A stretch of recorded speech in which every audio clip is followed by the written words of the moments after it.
किसी का जीवन में अलग अलग शौक होता है, अलग अलग आदतें होती हैं। हमारे साथ एक ऐसी शख्सियत मौजूद है जिनका पंजाबी के प्रति लगाव है और कह सकते हैं कि उनका शौक है पंजाबी बोलना, पंजाबी किताबें लिखी हैं, पंजाबी जो एक्टर्स या सिंगर्स जो हैं वो अगर कोई गलत चीज करते हैं तो उसका विरोध भी करते हैं। ऐसे ही एक शख्सियत जो है हमारे साथ पंडित राव जो है वो वैसे तो साउथ के रहने वाले हैं, कर्नाटका के रहने वाले हैं और कर्नाटका के रहने के बावजूद भी फराटेदार पंजाबी बोलते हैं और पंजाबी बोलते ही नहीं है, उसको प्रमोट करने के लिए भी जो जो तरीके अपनाए जा सकते हैं उन तरीकों को अपनाते हैं। गवर्नमेंट कॉलेज जो सेक्टर 46 है वहां असिस्टेंट प्रोफेसर के पद पर कार्यरत है। हम बात करेंगे जो हमारे पंडित राव हैं उनसे बात करेंगे। राव साहब, आपका स्वागत है न्यूज़ 18। जी महाराज, शुक्रिया दादा, बहुत बहुत धन्यवाद। सबसे पहले तो यही सवाल उठता है कि आपका पंजाबी के प्रति प्रेम कैसे जागा, क्योंकि आप खुद तो कर्नाटक के रहने वाले हैं, वहीं पले बड़े, वहीं हुए, तो पंजाबी के प्रति कैसे प्रेम जागा? जी, ये कोई परमात्मा दी मेहर है महाराज। उस एक कोई परमात्मा दी मेहर आशीर्वाद सदका इत्थे मैं 2003 ਦੇ ਵਿੱਚ ਆਇਆ। ਕੇਂਦਰ ਲੋਕ ਸੇਵਾ ਆਯੋਗ ਦਿੱਲੀ ਤੋਂ ਨਿਯੁਕਤ ਹੋ ਕੇ ਸਰਕਾਰੀ ਕਾਲਜ ਦੇ ਵਿੱਚ ਮੇਰਾ ਸਹਾਇਕ ਪ੍ਰੋਫੈਸਰ ਜੋ ਇੱਥੇ ਪਹੁੰਚਿਆ 2003 ਦੇ ਵਿੱਚ। ਅਸਲ ਵਿੱਚ ਸਰ 2005 ਤੱਕ ਮੈਂ ਅੰਗਰੇਜ਼ੀ ਵਿੱਚ ਹੀ ਪੜਾਉਂਦਾ ਰਿਹਾ ਬੱਚੇ ਨੂੰ। ਉਸ ਤੋਂ ਬਾਅਦ ਮੈਨੂੰ ਲੱਗਿਆ ਕਿ ਯਾਰ ਬੱਚੇ ਤੋਂ ਪੰਜਾਬ ਤੋਂ ਹੈ, ਉਹਨਾਂ ਦਾ ਮਾਂ ਬੋਲੀ ਪੰਜਾਬੀ ਹੈ, ਇਸ ਲਈ ਮੈਂ ਪੰਜਾਬੀ ਸਿੱਖ ਕੇ ਪੰਜਾਬੀ ਵਿੱਚ ਹੀ ਉਹਨਾਂ ਨੂੰ ਪੜਾਉਣ ਦੀ ਲੋੜ ਹੈ, ਇਸ ਲਈ ਮੈਂ 35 ਸਿੱਖੀ। महाराज इस 35 अखर पंजाबी गुरुमुखी सीखने तो बाद उस परमात्मा की महर देखो, श्री जपजी साहब, श्री सुखमनी साहब आसादी वार नो कन्नड़ भाषा में अनुवाद करके मेरे माँ बोली नो मैं रूहानियत की शिखर तक लेके गया। बस महर है महाराज। तो किस तरह से आप बच्चों को अब सिखाते हैं और क्या आपका स्टाइल रहता है? जी, मैं सवेरे 9 बजे तो 2 बजे तक कॉलेज की ड्यूटी करने तो बाद सर ते बोर्ड रख के ये 35 अखर सर ते रख के हर थां ते तुरदा फिरदा है। जिथे मर्जी जो बच्चे चंगे ढंग नाल ये गुरुमुखी पढ़दा है उन्होंने मैं 35 रुपए उत्थे ही दे देना, ताकि बच्चे इस भाषा प्रति अखर प्रति प्रभावित होवे, आकर्षित होवे। उस तो अलावा मैं PGI जिथे बहुत सारे दक्षिण भारत तो डॉक्टर ने जिन्हों की माँ बोली तेलुगु या तमिलू या कन्नड़ है पर अंग्रेजी जानते ने या माँ बोली जानते हैं, उन्होंने मैं पंजाबी सिखाऊंदा है ताकि वो मरीज लोग जो पंजाब तो आते हैं, हरियाणा तो आते हैं, हिमाचल तो आते हैं, वो पंजाबी च गल करे ताकि बेहतरीन इलाज हो। उन्होंने मैं पंजाबी सिखाऊंगा। जो आपके उधर के साउथ के जो लोग हैं इधर आए हुए हैं उनको कहीं ना कहीं अचंभा नहीं लगता कि हाँ भाई एक साउथ का आदमी है, कर्नाटक का आदमी है, वो इतनी मतलब फराटेदार पंजाबी बोल रहा है और कहीं ना कहीं उनको भी आप सिखाने का प्रयास करते हैं? जी जी बिल्कुल, वो बहुत आकर्षित, बहुत ही प्रभावित हो जाते हैं। मैनू देख के खुद सीखन लग जाते हैं। जेकर वो पंजाबी सिखा सकता है दक्षिण भारत तो आके असी क्यों नहीं सीख सकते।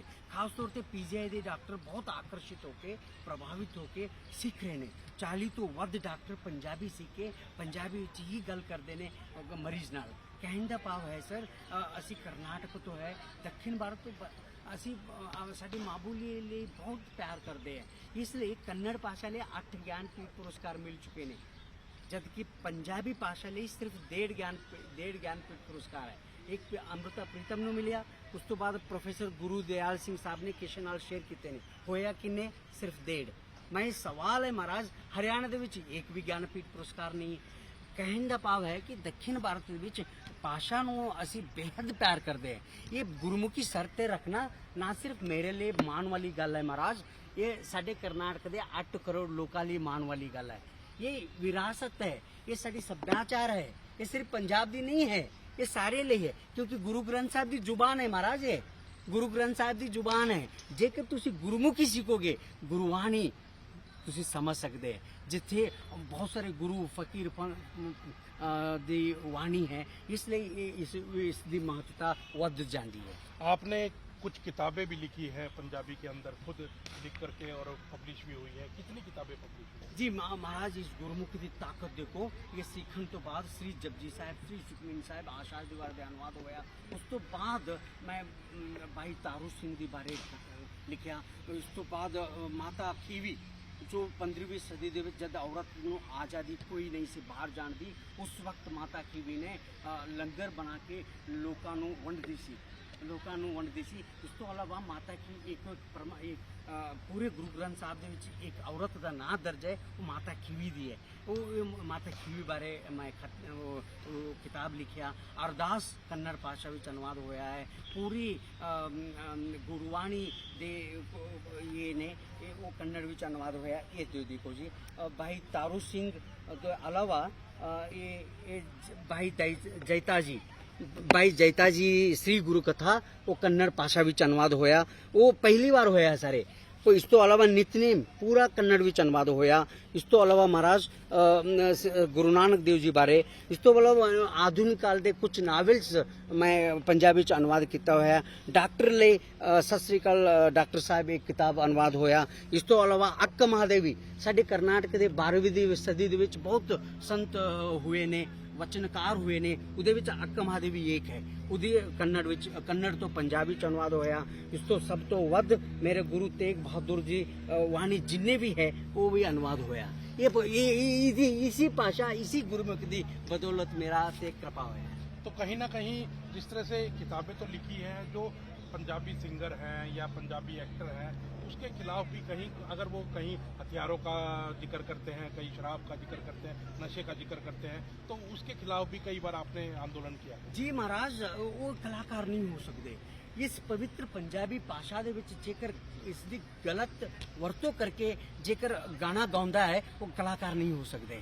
ਇਹ ਉਹ ਕਤਲਕਾਰ ਨੇ ਸਾਡੇ ਸੱਭਿਆਚਾਰ ਦੀ।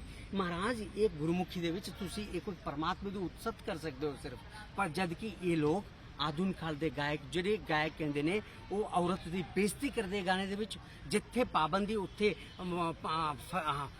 ਫਾਇਰ ਕਰਦਾ ਇਹੋ ਜਿਹਾ ਗਾਣਾ ਕੱਢਦੇ ਹੈ। ਇਹ ਗਾਇਕ ਦੇ ਖਿਲਾਫ ਮੈਂ ਗਿਆ ਸੀ 2016 ਦੇ ਵਿੱਚ ਮਾਨਯੋਗ ਹਾਈ ਕੋਰਟ ਨੂੰ ਮੈਂ ਕਿਹਾ ਕਿ ਇਹੋ ਜਿਹਾ ਗਾਣਾ ਪੰਜਾਬੀ ਸੱਭਿਆਚਾਰ ਨਹੀਂ ਹੈ, ਇਸ ਲਈ ਇਹੋ ਜਿਹਾ ਗਾਣਾ ਬੰਦ ਹੋਣਾ ਚਾਹੀਦਾ।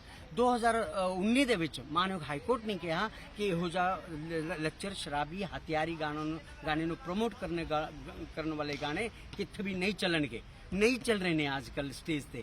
ਮੈਨੂੰ ਲੱਗਦਾ ਹੈ ਉਹ ਜਿੱਤ ਹੈ ਪੰਜਾਬੀ ਭਾਸ਼ਾ ਦੀ, ਜਿੱਤ है पंजाबियत दी, जित है उस गुरुमुखी दी। मैं बहुत शुक्रगुजार हाँ मानव हाई कोर्ट दी।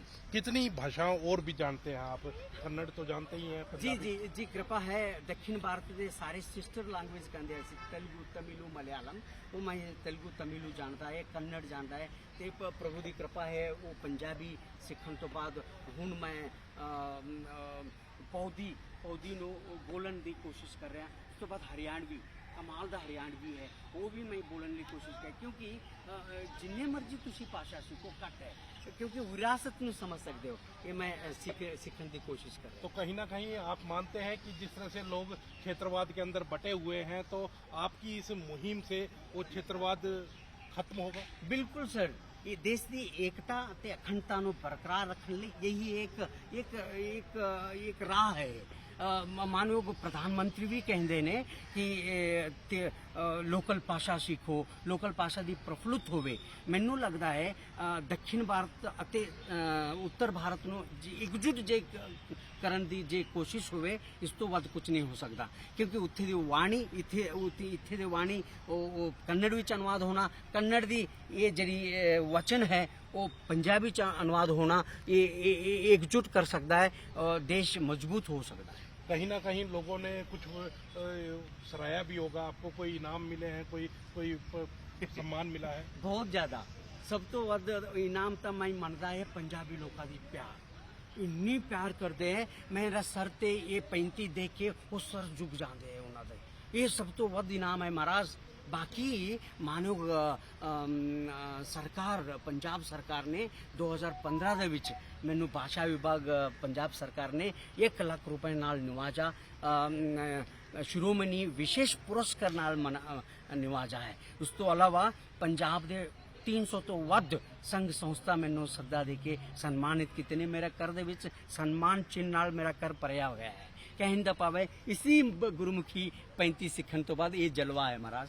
तो बिल्कुल आप देख सकते हैं कि जो पंडित राव हैं उनका एक जज्बा है और उनका जुनून है कि पंजाबी को वो, गुरमुखी को वो पूरे देश भर में प्रचार करें, और इसीलिए कर्नाटक से आकर के उन्होंने खुद गुरमुखी सीखी, और गुरमुखी सीखी नहीं, आप जिस तरह से देख रहे हैं कि बिल्कुल सिर के ऊपर लेकर के चलते हैं, जो 35 अक्षर हैं उनको सिर के ऊपर लेकर के चलते हैं। और इनका ये कहना है कि जो भी बच्चे से कोई भी बच्चा मिलता है, कोई बड़ा मिलता है, अगर ये 35 शब्द उनको बोल करके दिखा देता है तो तुरंत 35 रुपए अपनी जेब से इनाम के तौर पर भी उनको देते हैं। तो कहीं ना कहीं जहां पूरा देश आज क्षेत्रवाद के अंदर बटा हुआ है, तो लेकिन एकता की मिसाल है कि एकता की मिसाल पेश की जा रही है कि किस तरह से देश को एक किया जा सकता है भाषा के जरिए। और वो कन्नड़ की कोई किताब है, कन्नड़ में लिखी गई है तो उसको पंजाबी में तब्दील किया है, कोई पंजाबी की किताब है तो उसको कन्नड़ भाषा के अंदर तब्दील किया है। अपने आप में एक जो ये पहल है, बड़ी अच्छी पहल है, और इसीलिए जहां पंजाब सरकार ने इनको पारितोषिक से नवाजा है, तो वहीं 300 से ज्यादा ऐसी संस्थाएं हैं जो इनको पारितोषिक या सम्मान दे चुकी हैं। कैमरामैन अमन के साथ अंकित दुदानी, न्यूज 18 चंडीगढ़।